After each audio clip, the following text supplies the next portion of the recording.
I mean, there's not a lot of matchups that would favor you going against a Bruno, but I think the safest, one of the safest would be Brody, right? So, especially without any interference in that particular gold lane, I do believe that they do have a fighting chance in that sense. And with that being said, ladies and gentlemen, let's welcome you to game number 1 of the first match of the day, RRQ and Bigatron, as they fight for survival. In a meta full of a lot of impure rages nowadays, we're seeing a lethal ignition on the Lilia. A Lilia that, yes, does a lot of burst damage, but the impure rage, yeah, it has really risen in popularity. Even Moreno this time going for that impure rage, and Chorizo as well. I think for Chorizo, for Esmeralda, it's a bit more normal. RRQ though, this is something that I want to see. Clay actually opted to go for the XP lane to help clear first. Who wins in the clear battle, Lilia or Gord? Because we've seen for both Gord and Lilia, that's been one of the ways to victory in the mid lane. Wave clear. Super Key is looking for a cheeky gank. In terms of wave clear, I think Lilia is still super strong, right? I mean, Gord, the thing that Gord has in advantage of Lilia is his poke damage and his interference with the skill number 2. But what? Is that a first blood already here in the early game? That's 1 minute in. Remember the keys to victory, we did mention over-aggression is not the key. This is something that Skylar needs to be aware of, and literally right as we start the game, we see Skylar overstepping. He saw the Edith. And with that being said, let's take it down a notch right now. Okay, that's pretty difficult start, especially Skylar is being on a Bruno. But in terms of these emblems here, anything standing out?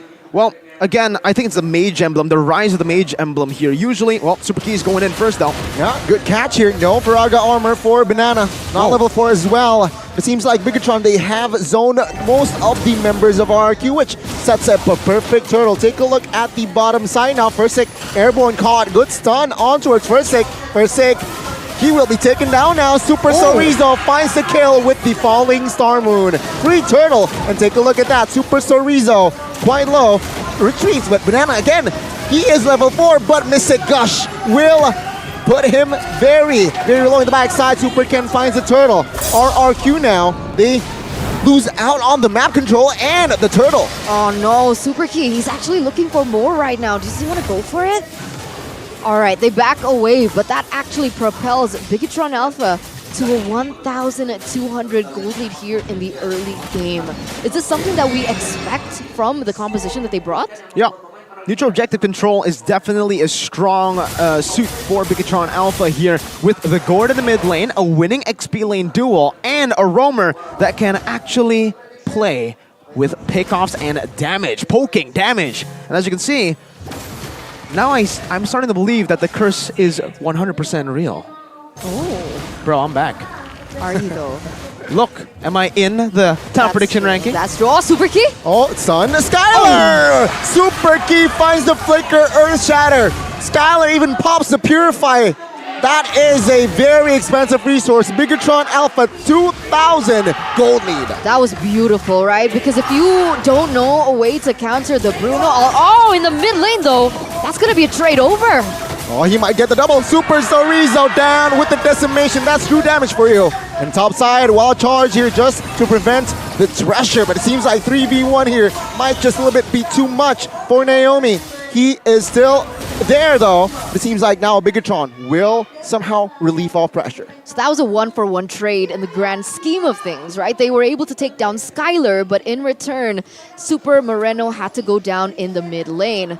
Who would it be worth it for in that particular exchange? Definitely RRQ, man. A 2-kill lead onto Fursic. He needs an early snowball. He's been struggling in the early game, getting picked off by Chorizo. So now it kind of levels the playing field and gives RRQ more footing to actually stand on, to look for these neutral objective battles.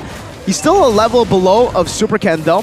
Now finally gets back, and this is where RRQ can look for plays. Now, all charge onto it, Super Key. He is a little bit offside and punished. Second neutral objective here. Who will it be given to? It's going to be Fursic. Mystic Gush to the backside will deal damage, but it seems like RRQ, they're still okay. Health-wise, RRQ finally getting a trade. Yeah, they're coming back into the game here. 4 minutes, almost 5 minutes in. And the thing is, Super Moreno on the Gord, he deals the best damage when they're set up There's not enough, I don't believe, in their composition to do that, except for Super Key. But even that isn't as a reliable source of CC than you would expect from perhaps even a Grok.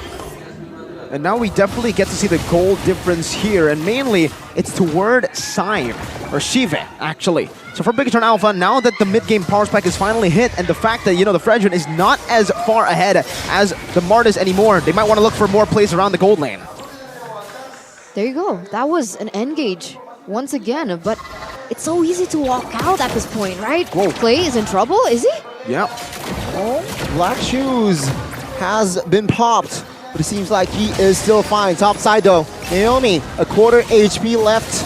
It seems like Super Ken jumps in looking for an engage, but it seems like the structure top side will be taken down.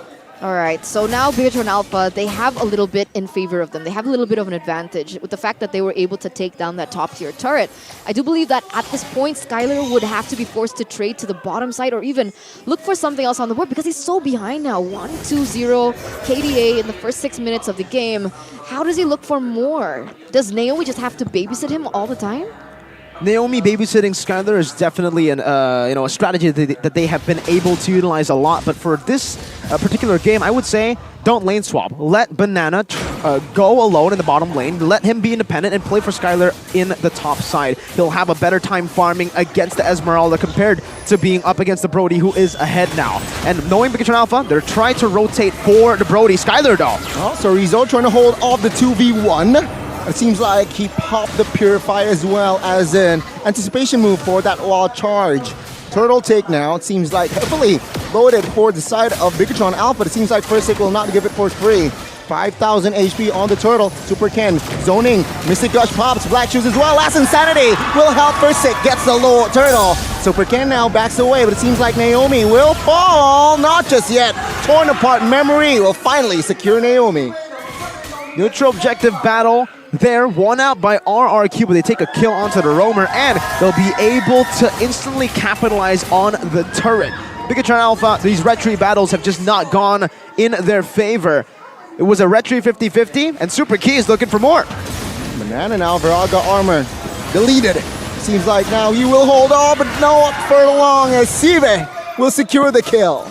That's a 1-4-0 trade in the bottom side. Meanwhile, you can see Skylar being busy looking for a trade in that structure. But Sorizo says otherwise, this is a 2-1 situation. Skylar, no mana. Super Sorizo now holding on. But it seems like the Purify will help Skylar secure the kill. Super Ken jumps in, but it seems like 3 members of RRQ will not make him commit. As Sive, again, has enough space just to take the turret in the bottom side. Super Key will be forced to use the flicker. Okay, now that we have Shive ahead, these are the stories that I've heard from the MDL casters, right? Shive, how he gets online is through babysitting. If you're able to babysit him until he gets his item power spikes, which is literally right now, the Heptases and the Malefic Roar, that's when he gets online. That's when he's able to really carry the team. So this is going to be proving grounds for Shive. He already has a 3-0-1 stat, has a lot of turrets in his hands, and a gold lead, even a win in nature. So almost nothing should be able to threaten him now. Let's see if he's able to perform here, right? Because so far, he wasn't necessarily babysitted though, right? In the beginning. I think Sorizo's been acting really good in a way that he's been able to distract the members of RRQ in order for Sive to have the space. So despite Super Sorizo going down 2 times in a row, I think he's bought a lot of time. And now, this is going to be another Lord, the first Lord contest between RRQ and a Bigatron Alpha. Super Ken and First Sick are on the same level, but I think First Sick should be able to get that level 12. And in that particular case, Super Ken quite at a disadvantage in this fight. Seal play. Super Key though, catches Splay. Oh, Clay forces to use Black Shoes. Wild Charge pops as well. Super Ken with the cover, but Super Key will sustain enough damage to make him survive. I might be wrong though. Very low in the mid side. It's a battle between Skylar and as well as Sorizo. No casualties for now, but Super Key will recall. That's a 5v4 matchup momentarily. He doesn't have Flicker. That's a problem, right? He severely needs it because when they look for pickoffs in these advantages and these situations. That flicker is super expensive. Super Chorizo. Torn apart memory popped as well. Super Chorizo. 55% HP now in the Lord Pit. Take a look at that. Damage has come through. First hit, very low. Retribution battle will go to Super Ken. And they will collapse. RRQ. They need to back off. Skylar needs to reposition. But no casualties in that Lord fight. Beautiful Lord dance, and that was a bit of a subversion of our expectations. Bigatron Alpha, Super Key lost a lot of his HP, but you have to see, in the grand scheme of things, RRQ lost more. Why do I say that? Lilia, you need the black shoes to be able to walk up in front. Without the black shoes, which was already popped earlier, it was very hard, and now Banana tries to go and clear out the way with the last Insanity, but aside from that black shoes, the other initiation tool that RRQ needs, it is crucial within their composition to win these skirmishes, is that wild charge, which is already used up as well. Super Key had forced it earlier before he was taken low and before he was forced to recall. Oh, that being said, now Super can... Oh, it can play escape here. He doesn't have his ultimate yet. Let's see. Seems like Purify will be popped to make him save. But in the mid side, Sive will be caught. Banana finding the shutdown. Now they will collapse as well as RRQ members try to provide cover. Good Mortal Coil there by Fursick, preventing the crowd control. That was beautiful damage control by RRQ. I think they only lost a turret in the bottom side, but other than that, that Lord push coming from Bigatron Alpha didn't amount to as much as they would expect. And here in the mid lane, already counter pressure happening with play already with the black shoes as well.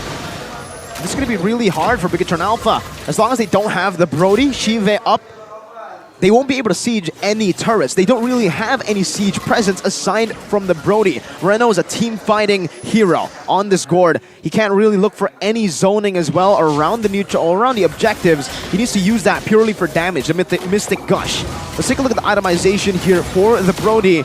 He's going for that BOD. My goodness, very aggressive already. And yeah, he still has a bit of a lead.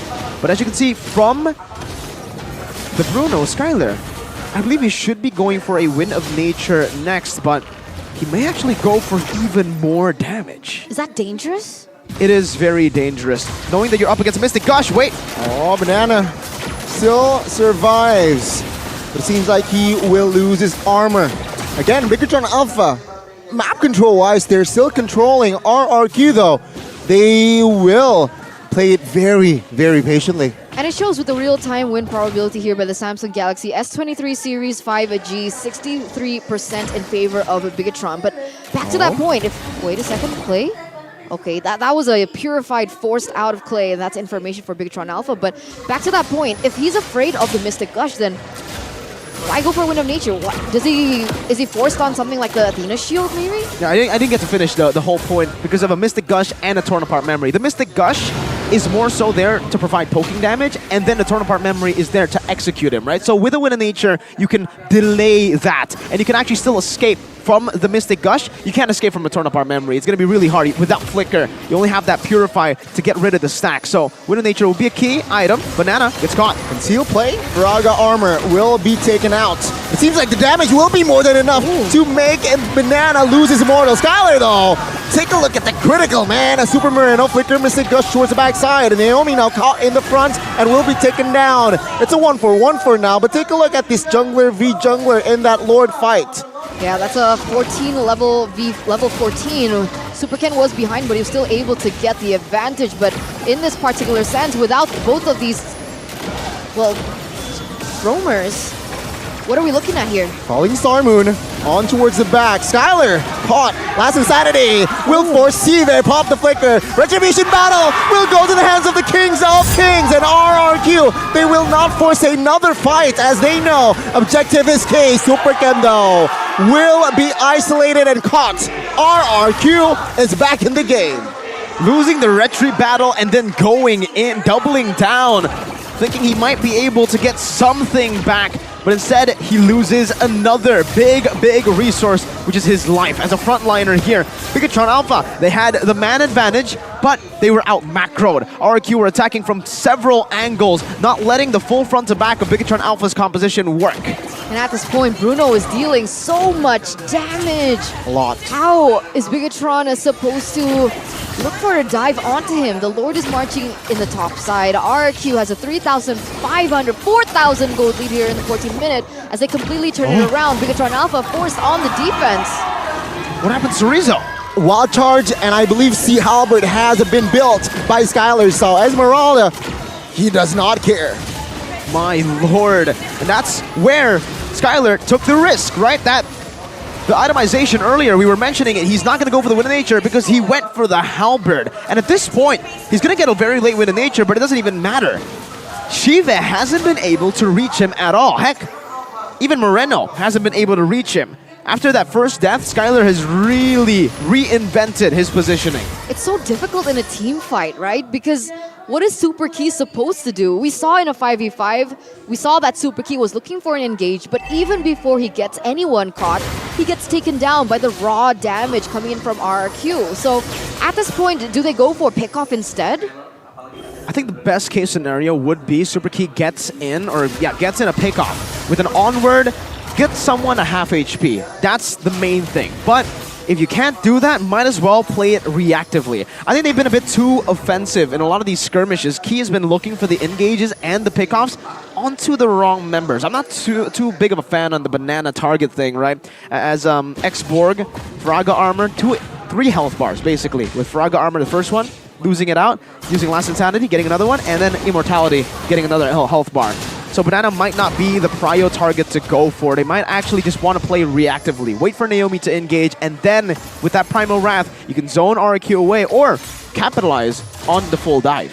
And looking at the composition, it's very scary here for Bigatron Alpha. Again, Lilia now post-patch just activates more towards that late game, right? Level 12, that level, last skill, last ultimate level for Lilia. Now it's going to look very scary, knowing again the AoE that RRQ has in their comp is just very scary for the side of Bigatron Alpha. He's going to control more fights, and take a look at this Lord already controlled by RRQ. Bigatron looking for an engage, looking for an angle, but it seems like now RRQ has got it all covered. Super Ken needs to be careful. Mystic Gosh popped prematurely. Last Insanity though will zone 2 members away. Super Key gets taken down as well. Take a look at the backside. Sorizo insta deleted. Bigatron now will force a fight, but it seems like Super Ken will be another casualty, and First It claims the Lord, no problem. Everything falls in favor of the Kings of Kings here in the 17th, 18th minute of the game. Not losing a single member in that trade. It's an all-out win. No inhibitor turrets should be left standing at the end, and they perhaps even might find the victory here in game number 1. They should be able to here if they play it just patiently. They shouldn't get too aggressive. 2 waves rashing in the backside, and First take a look at the damage. Focuses him down on the turret, and RRQ finds game 1. They didn't even